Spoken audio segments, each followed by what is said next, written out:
The letter trembled in Marcus Wilson's weathered hands as tears streamed down his face. "I will be your gift," it read, signed by the CEO of the very company that had rejected his job application 3 times. What happened next would change both their lives forever, in ways neither man could have possibly imagined. If this story of unexpected kindness and life-changing connection moves you, please consider liking this video and subscribing to our channel for more real stories that restore faith in humanity. Marcus stared at the ceiling of his small apartment, listening to the gentle breathing of his 7-year-old daughter, Lily, asleep in the room next door. The weight of unpaid bills pressed down on his chest heavier than any physical burden he'd ever carried. 6 months ago, his wife Sarah had lost her battle with cancer, leaving him alone to raise their daughter while drowning in medical debt. The holidays were approaching, and for the first time in Lily's life, he wasn't sure he could afford to put a single present under their modest tree. Every morning, Marcus would wake before dawn, prepare Lily's lunch, drop her at his elderly neighbor's apartment, and then spend hours searching for work. With a background in accounting, he had applied to countless positions, including 3 separate openings at Horizon Technologies, one of the largest employers in their city. Each time, the rejection letter arrived promptly, citing more qualified candidates as the reason. The latest rejection had come just yesterday, crushing what little hope he had left. Across town, in a sleek high-rise office with floor-to-ceiling windows overlooking the city, Eleanor Chen sat at her desk reviewing employee performance reports. As the CEO of Horizon Technologies, her days were filled with strategic decisions, board meetings, and the constant pressure of leading a company of 5,000 employees. At 45, Eleanor had achieved everything she'd ever wanted professionally, but something was missing. The holidays only amplified the emptiness of her personal life: no family, few close friends, and a home that felt more like a showcase than a sanctuary. "Ms. Chen, the HR reports you requested," her assistant said, placing a folder on her desk. "Thank you, James. Anything else I should know about?" James hesitated. "Actually, there is something. Remember that community outreach initiative you wanted to start? The team put together some applications from people in need in our community. I thought you might want to review them personally." Eleanor nodded, taking the second folder. Later that evening, after everyone had gone home, she opened it and began reading through the stories. One in particular caught her attention: a single father named Marcus Wilson, struggling to support his daughter after losing his wife to cancer. What struck Eleanor wasn't just his circumstances, but the fact that his name seemed familiar. With a few keystrokes, she searched the company's application database. Marcus Wilson had applied to Horizon 3 times in the past 6 months, and been rejected each time. Something about his persistence moved her. She pulled up his resume and was impressed by his qualifications. Why had he been rejected? A deeper look revealed that the positions had been filled by candidates with connections to hiring managers, not necessarily more qualified, just better connected. Eleanor sat back in her chair, a plan forming in her mind. This wasn't just about charity, it was about righting a wrong. She took out a piece of her personal stationery and began to write. The next morning, Marcus was startled by a knock at his door. A courier handed him an envelope bearing an elegant wax seal. Inside was a handwritten letter. "Dear Mr. Wilson, my name is Eleanor Chen, CEO of Horizon Technologies. It has come to my attention that you have applied to our company multiple times, and I believe we have made a grave error in not recognizing your potential. I would like to offer you not just a position at Horizon, but my personal mentorship. I understand you are facing difficult times, especially with the holidays approaching. Please accept this letter as my promise. I will be your gift this season, not just as an employer, but as someone who believes in second chances and the power of human connection. If you are willing, please call the private number below.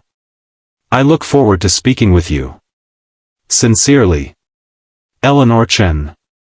Marcus read the letter 3 times, certain it was some cruel joke. But the letterhead was genuine, the signature authentic. With trembling hands, he dialed the number. "Hello, Marcus, Eleanor answered on the first ring. I've been hoping you would call. Their first meeting was scheduled for that afternoon at a quiet cafe near Marcus's apartment. Eleanor arrived early, dressed in a simple sweater and jeans rather than her usual power suit, hoping to put Marcus at ease.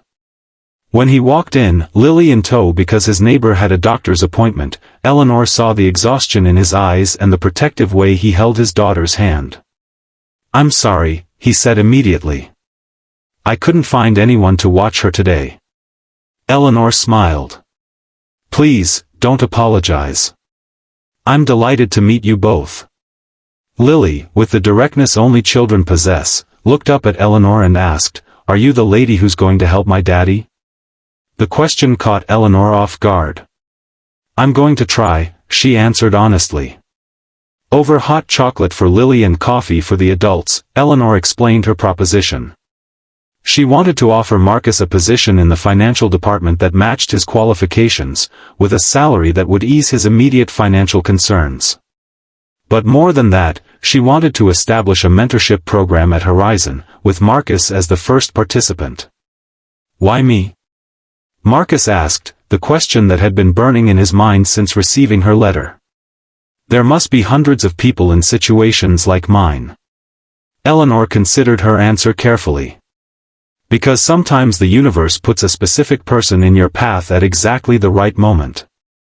I've achieved everything I thought I wanted, Marcus, but success feels hollow without purpose. When I saw your application, something told me this wasn't just about giving you a job, it was about finding my own way back to what matters. What began as a job offer evolved into something neither of them expected. Eleanor helped Marcus navigate the return to professional life, while he showed her what it meant to find joy in simple moments. Lily became a regular visitor to Eleanor's office, her drawing soon decorating the previously sterile walls. The transformation at Horizon was remarkable. Inspired by Marcus's story, Eleanor implemented new hiring practices that emphasized potential over connections. The mentorship program expanded, pairing executives with promising candidates who might otherwise be overlooked. Employee satisfaction soared, and with it, productivity and innovation. But the most profound changes were personal. Eleanor, who had always kept people at a professional distance, found herself invited to Sunday dinners at Marcus's apartment. She helped Lily with her science project and cheered at her school play. For the first time in decades, she experienced the warmth of being part of something like a family. Marcus, meanwhile, not only excelled in his new position but found strength he didn't know he possessed. The grief over Sarah's loss didn't disappear, but it became easier to bear with Eleanor's friendship and support. He began volunteering at the Cancer Support Center where Sarah had spent her final months, helping other families navigate the challenges he understood all too well. As Christmas approached, Eleanor received an invitation to spend the holiday with Marcus and Lily. She arrived bearing gifts, but the most meaningful exchange happened after Lily had gone to bed, when Marcus handed Eleanor a small, carefully wrapped package. Inside was a framed photograph of the three of them at Lily's school carnival, laughing on the Ferris wheel. On the back, Marcus had written, "To the woman who gave us more than a job, you gave us hope. You came into our lives as a gift, but you've become family." Eleanor, who prided herself on her composure in the boardroom, found herself speechless, tears streaming down her face. "I thought I was helping you," she finally managed to say. "But you've given me so much more in return." Marcus smiled, the weight that had once seemed permanent now lifted from his shoulders. "Isn't that what family does? We carry each other."